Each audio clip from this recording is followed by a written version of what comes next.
આવશે. સેવાની વ્યાખ્યા પણ મહાપ્રભુજી સમજાવશે. તો કૃષ્ણ સેવા સદા કાર્ય માનસી સા પરામદા.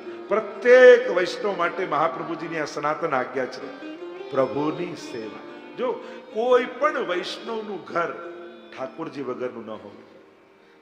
તમને એમ લાગે અમારે આમ છે આમ છે આમ, તો ચલો પુષ્ટાવવામાં ડર છે.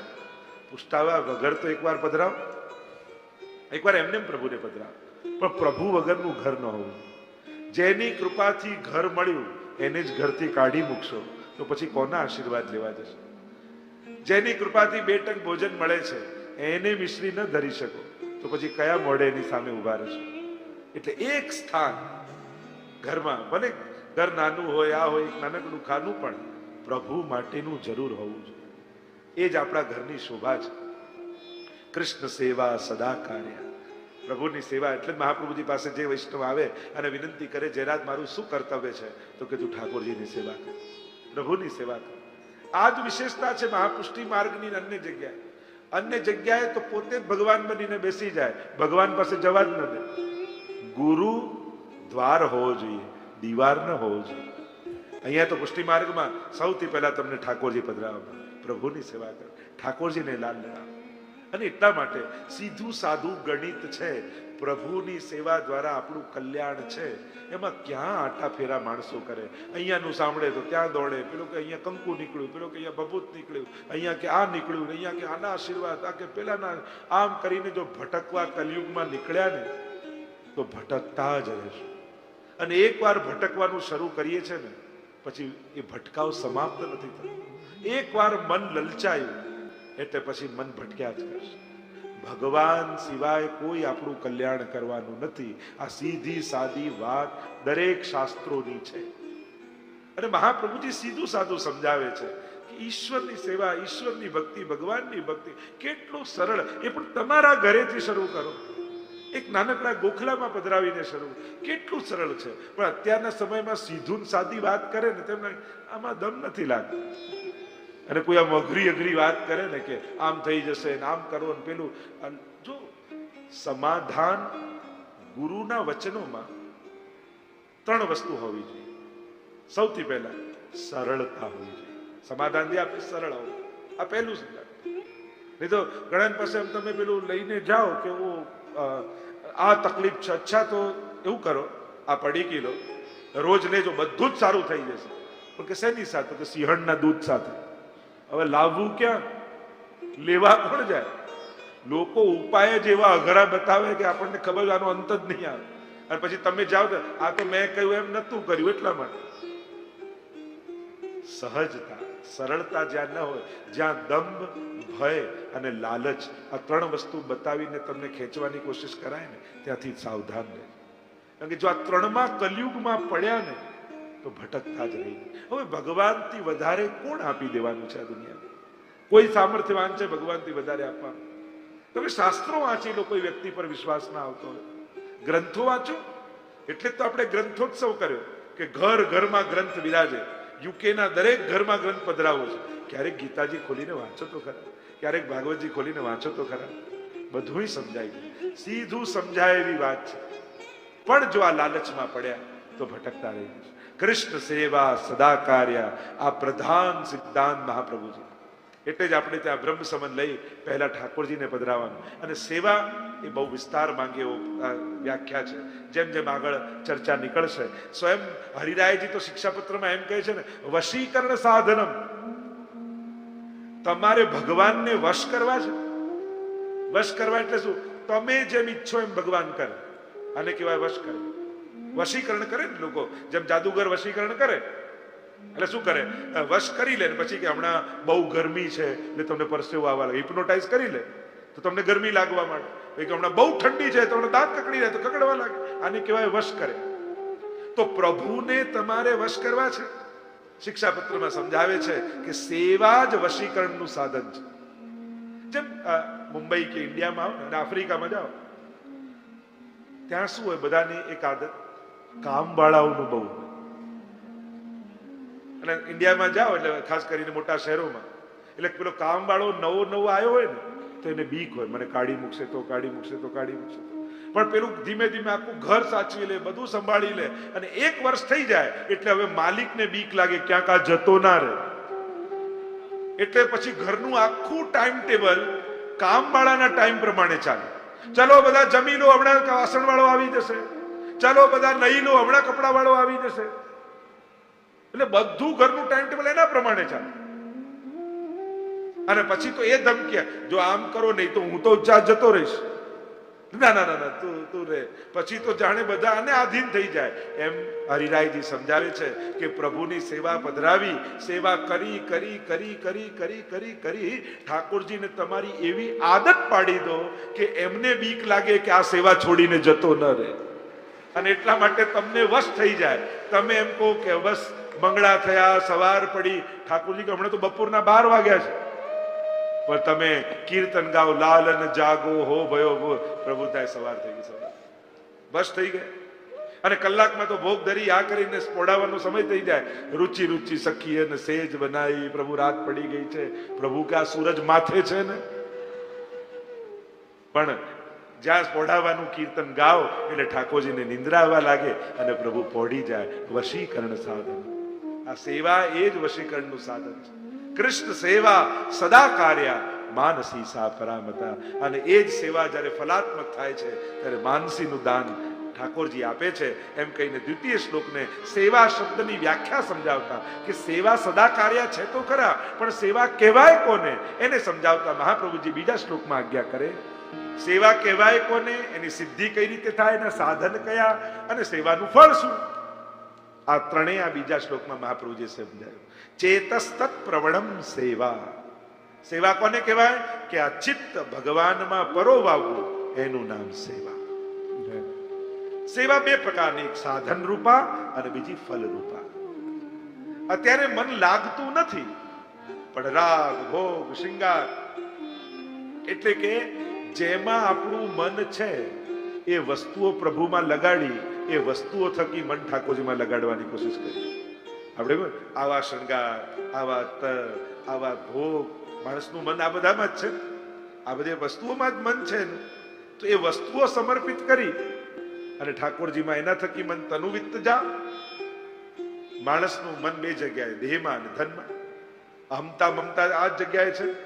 દેહમાં અહમતા છે અને બાકી બધી વસ્તુમાં મમતા છે. અને તનુવિત્ત જા ભગવાનમાં લગાડો એટલે વસ્તુ કે શરીર નથી લગાડતા, તમારી અહમતા મમતા ભગવાનમાં લગાડો. ચેતસ્તત પ્રવણમ, ચિત્ત પ્રભુમાં પરોવા. જેમ આંખો ગમે તેટલી સારી હોય પણ સોયમાં દોરો પરોવો હોય તો ચિત્ત એકાગ્ર ન હોય ને તો દોરો ન પરોવાય.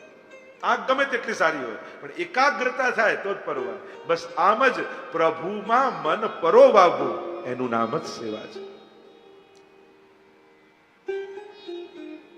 અને એટલે વાર્તા સાહિત્યમાં પણ ઘણી પેલા નથી આવતી કે સસરા અને વહુની વાત, કે સસરાજી શૃંગાર કરતા હતા ઠાકોરજીના, શૃંગાર કરતા કરતા મનમાં વિચાર આવ્યો કે આ ચપ્પલ સીવવા માટે, જોડા સીવવા માટે મોચીને ક્યારના આપ્યા છે, હજી નથી આપી ગઈ. અને બહાર બહુ બુહારી કાઢતી હતી આંગણામાં. એટલામાં કોઈ મહેમાન આવ્યા ને પૂછ્યું, શેઠજી ઘરમાં છે, સસરાજી છે? એને કહ્યું ના ના, એ તો મોચીની દુકાને ગયા છે. અને પેલા અંદરથી બૂમો પાડતા પાડતા આવ્યા, અરે હું ઘરમાં સેવા કરું છું, તને ખબર છે? એમ કેમ કે છે મોચીની દુકાન? એવું સસરાજી ક્ષમા કરજો, તમે બેઠા તો ઠાકોરજીની સામે હતા પણ તમારું મન તો મોચીની દુકાને જ હતું. ચેતસ્તત પ્રવણમ. એવા તો કેટલા પ્રસંગો આપણે ત્યાં વાર્તા સાહિત્યમાં તમને અનેક પ્રસંગો જોવા મળશે. વાઘાજી રાજપૂતની વાર્તા આવે. ઠાકોરજીની સેવા કરતા કરતા, ત્યાં પ્રધાન હતા, સિપાહી હતા રાજાના, અને ફરમાન આવ્યું કે યુદ્ધ ફાટી નીકળ્યું છે, જલ્દી આવો, યુદ્ધ લડવાનું છે. અને ઠાકોરજીની સેવામાં હતા એટલે રાજભોગ ધરવાની તૈયારી હતી. એટલે જલ્દી જલ્દી રાજભોગ ધર્યા, પૂરણપુરી બનાવી હતી એ ધરી, અને રાજભોગ ધરીને પ્રભુને વિનંતી કરી કે પ્રભુ જવાનું છે અને આપની સેવા પહોંચીશું. એમ કરીને નીકળ્યા. ઉતાવળે નીકળ્યા તો ખરા, પણ રસ્તામાં યુદ્ધના મેદાનમાં જતા હતા મન તો ઠાકોરજીમાં હતું. ચેતસ્તત પ્રવણમ. અને ઠાકોરજીએ ત્યાં જતાવ્યું કે તે ઉતાવળે પૂરણપુરી ધરી તો ખરી, પણ ઘી પધરાવવાનું તો ભૂલી જ ગયો. આ તો રૂખી રૂખી છે ને ગળામાં ખૂંચે છે. પાછો વાળ્યો ઘોડો અને ભગાવતા ભગાવતા ઉતાવળે પાછું જવાનું છે. અને ઠાકોરજીને શ્રમ પડી રહ્યો છે એટલે ઉતાવળે આવ્યા, સીધી અપરસ કરી અંદર આવ્યા અને અંદર ગયા ને ઘી પધરાવી દીધું.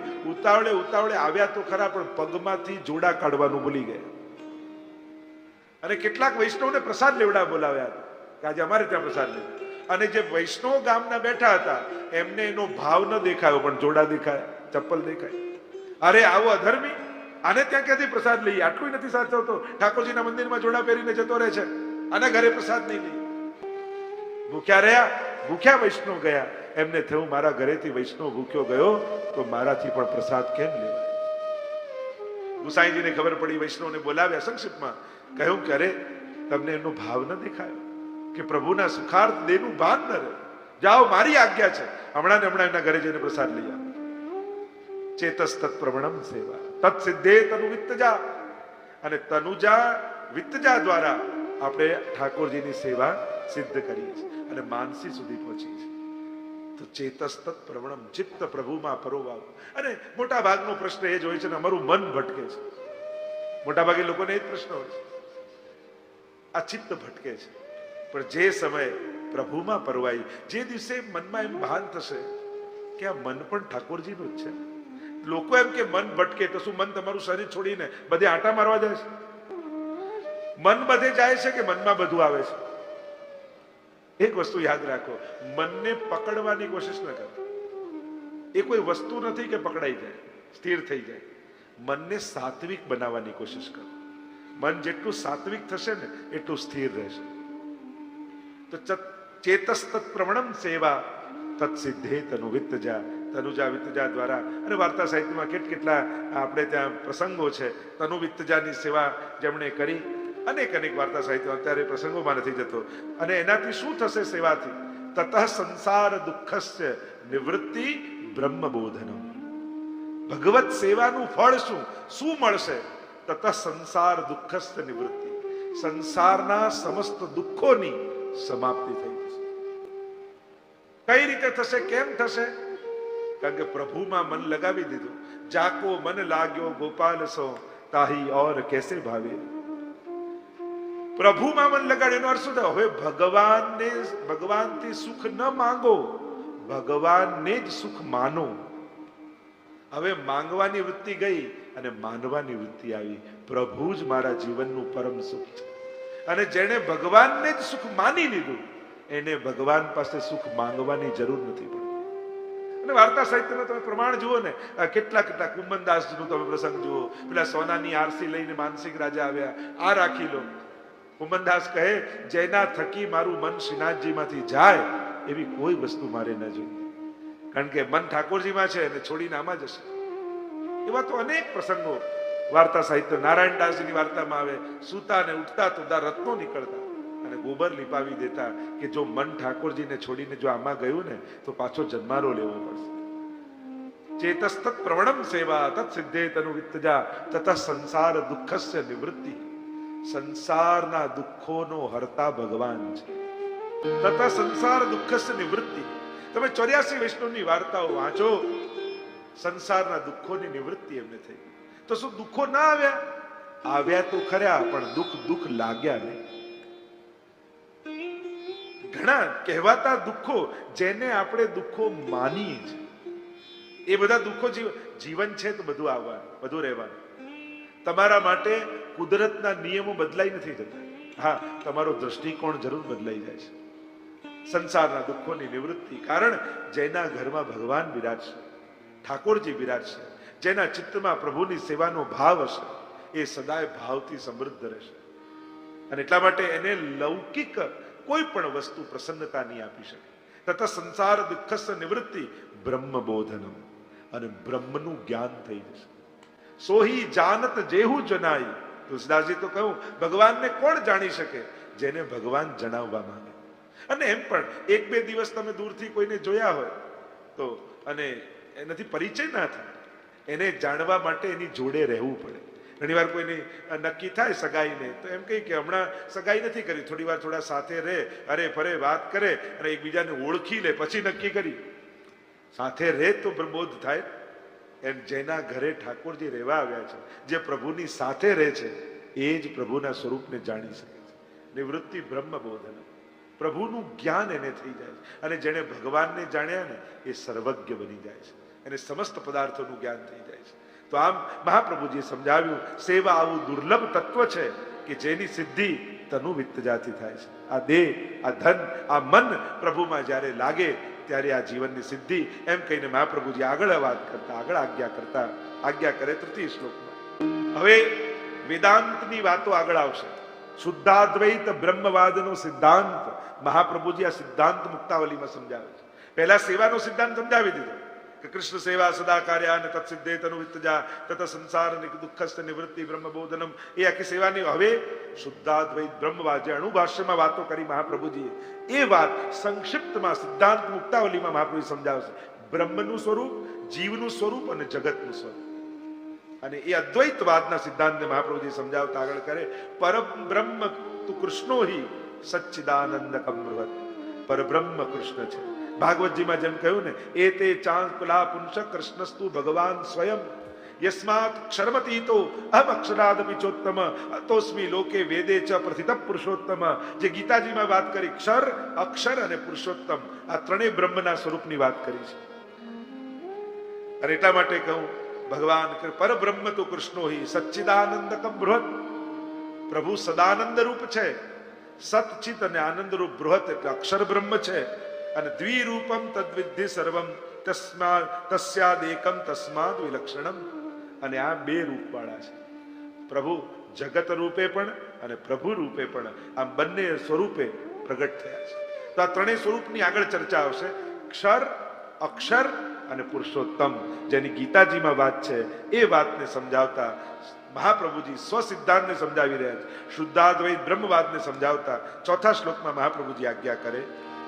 હવે મહાપ્રભુજી કહે છે, માયિકમ સગુણમ કાર્યમ સ્વતંત્રમ ચૈતિ નૈકદા વાદીનો બહુધા જગુ. અનેક પ્રકારના વાદ છે, અનેક પ્રકારના મત છે, વિચારોનું વૈવિધ્ય છે આપણી સંસ્કૃતિ. અને એટલા માટે મહાપ્રભુજી કહે કે જગત માટે ને બ્રહ્મ માટેના અનેક વાદો, અનેક વિચારો આપણા ધર્મશાસ્ત્રોમાં ઉપલબ્ધ છે, સમાજમાં ઉપલબ્ધ છે. કોઈ જગતને જેમ માયિકમ સગુણમ, માયાવાદના લોકો જગતને માયાથી બનેલું અસત્ય માને છે, જગત મિથ્યા માને છે. સાંખ્યના મતવાળા ગુણોનું કાર્ય માને છે કે આ જુદા જુદા ગુણોના સંઘાતથી આ જગતનું નિર્માણ થાય છે. નૈયાયિકો તેને ઈશ્વરનું કાર્ય માને છે કે આ તો ભગવાન દ્વારા સર્જિત છે, ભગવાનનું કાર્ય છે. કાર્ય ને કારણ આ બંનેનું જે નૈયાયિકોનો મત છે.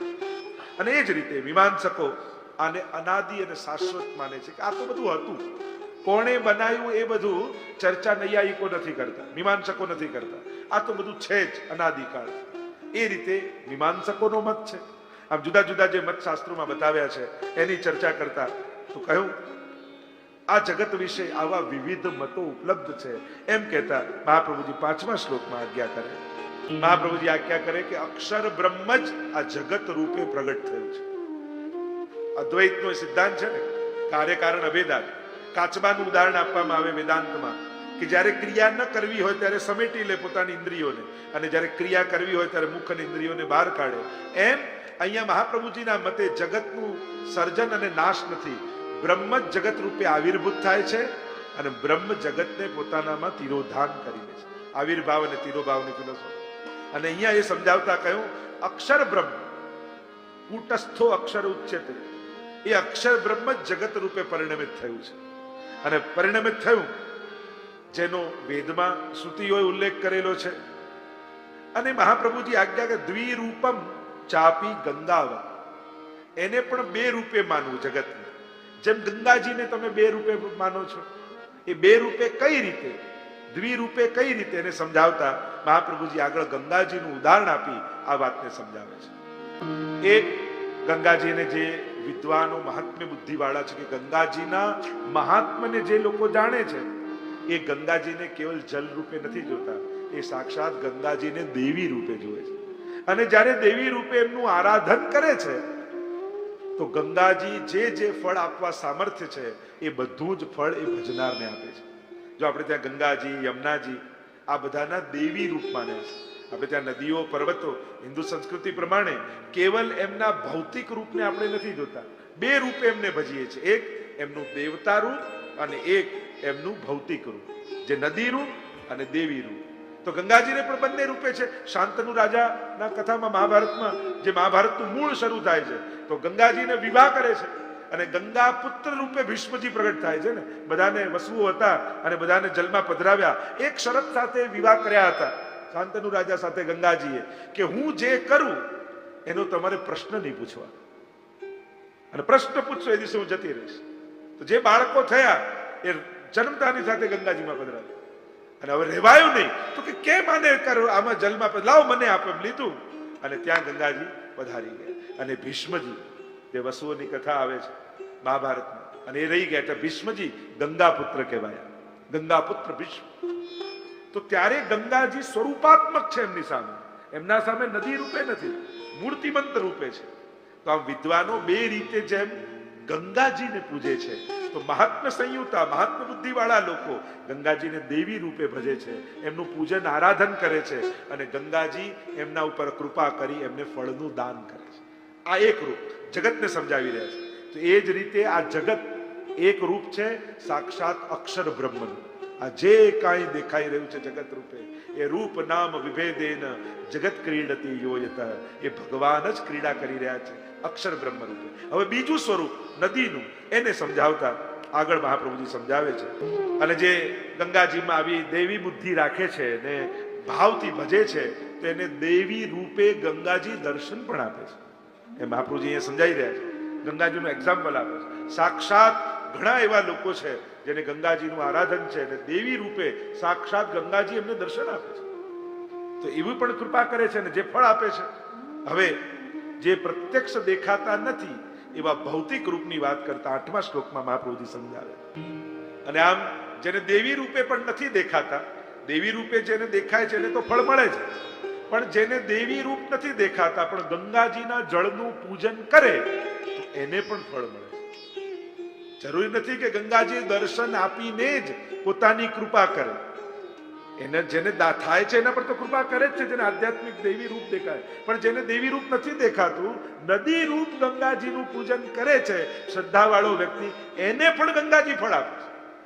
કે જેની આવી બુદ્ધિ નથી પણ સાધારણ બુદ્ધિ વાળો છે, જેને આંખે ભગવત દર્શન નથી થતા છતાંય ફળ મળે છે.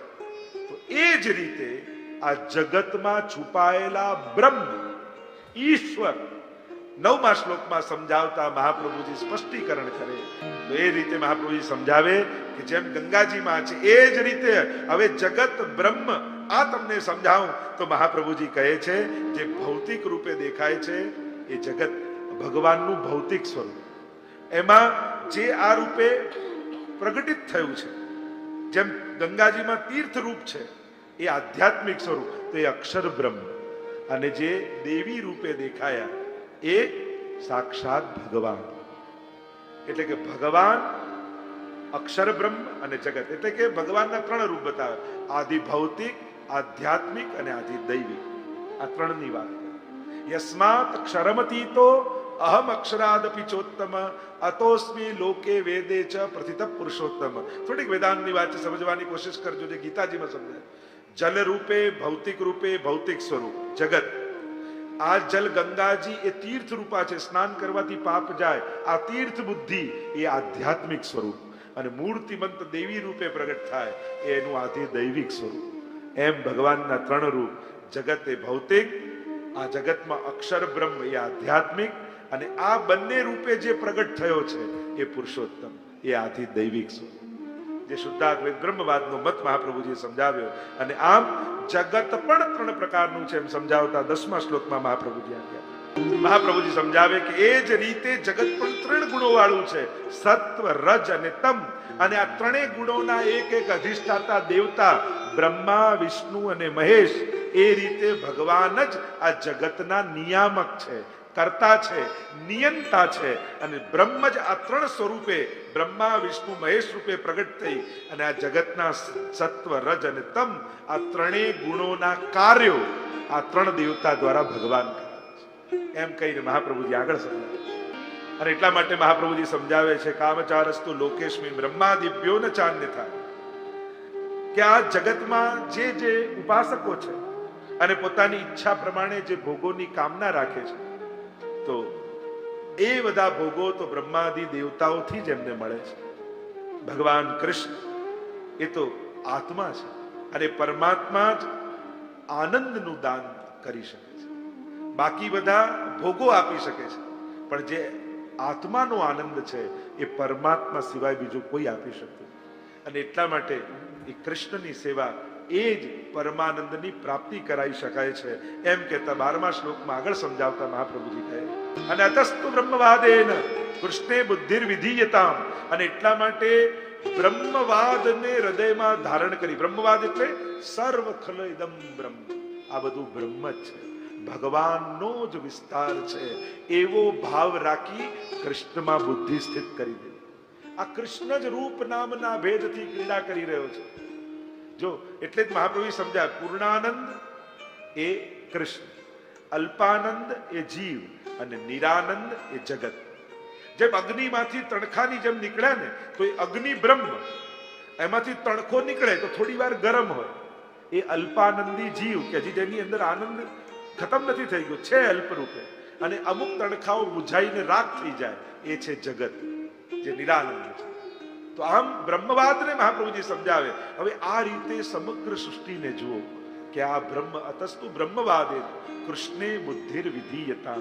અને હવે આવી બુદ્ધિ જેની ભીતર કૃષ્ણમય ચિત્ત દેખું તો શ્યામમય હે, બધે જ ભગવાન દેખાય. અને હવે બુદ્ધિ ભગવાનમાં લગાવો તો આત્મની બ્રહ્મ રૂપે હી. આ જુદાપણું શેનું છે? આ ભાગલાઓ જેના છે તો કે ચારણી લઈ, આપણે છન્ની હોય ને ચારણી, એને લઈને આકાશમાં જુઓ તો તમને આકાશમાં કાણા દેખાય, પણ એ કાણા આકાશના નથી, એ ચારણીમાંથી જુઓ છો. એટલે મહાપ્રભુજી ઉદાહરણ આપે, છિદ્રા વ્યોમની વચેતના. આકાશમાં છિદ્રો દેખાય, ચારણી લઈને જુઓ તે આકાશમાં થોડી છે, આપણી વ્યવધાન જે વચ્ચે છે એને કારણે.